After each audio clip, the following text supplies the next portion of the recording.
कुरैशी साहब, मोहसिन कुरैशी साहब, तौफीक प्रधान साहब, शुजा नकवी साहब, जनाब समीर जमाली साहब, मुनीर अहमद साहब, मेजर रहमान, जनाब रिजवान खां साहब,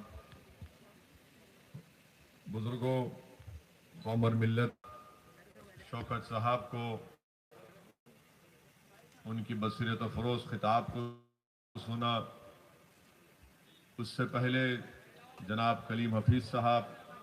और वारिस पठान साहब ने भी आपके दरमियान में आकर अपनी बात को रखा कि हम अपने पसंद के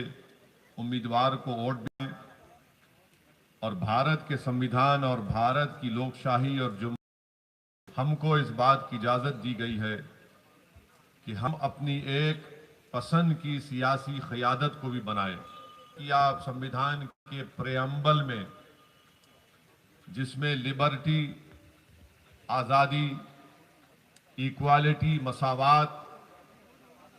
जस्टिस, इंसाफ, फ्रेटर्निटी, भाईचारगी, ये चारों चीजें भारत में अगर अक़लियतों को हासिल करना है, जिसको हिंदी में अल्पसंख्यक कहते हैं, तो उन माइनॉरिटीज को, अक़लियतों को ये बात आज समझने की जरूरत है कि जब तक आप सियासी तौर पर मुतहरिक नहीं होंगे, जब तक आप अपनी एक सियासी अहमियत को और अपने वोट की अहमियत को अगर आपको बरकरार रखना है, क्योंकि उत्तर प्रदेश हो या भारत के बहुत से हो, वहां पर भारत की सबसे बड़ी अक़लियत मुसलमान, उसके बाद हमारे ईसाई भाई हैं, सिख भाई हैं, जैन भाई हैं।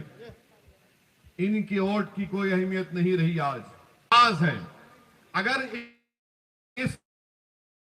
पार्टी में कोई इनका नेता मंच पर जाता है और मंच पर सामने आकर बैठना चाहता है, तो उससे कहा जाता तुम सामने नहीं बैठना, क्योंकि तुम 19% हो। जो 5% है सामने बैठेगा, जो 19% है पीछे बैठेगा। यह हकीकत है, इससे कोई इनकार नहीं कर सकता। तो अब ऐसे माहौल में जहां पर आपकी कोई सियासी अहमियत अब बरकरार नहीं रही, और अगर कोई कह रहा है कि उत्तर प्रदेश